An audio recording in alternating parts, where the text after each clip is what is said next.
আচ্ছা ভাই, আমি নর্মালি যেটা বুঝি, একজন মানুষ কালো হইলে এটা কালো বলে। আমরা কেউ কাইল্লা, কেউ কালো, কেউ কালা। এখন কোনটাতে কি বুঝে আমি তো বুঝতেছি না। সব কিছুতে কি কালো বুঝাইতেছে নাকি?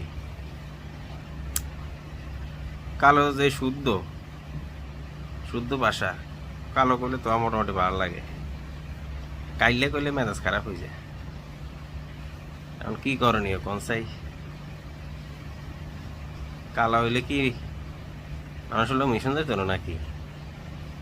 আর এদিন আর এক স্যারে কয়, কি রে তুই না তো কালো হয়ে গেছ, আজ যে তোরা তো বেশি কালা দেয়া যা। ও না, চিন্তা করছি আই কি আগে একটু কম কালা আছিলাম না একটু সুন্দর আছিলাম, কোনটা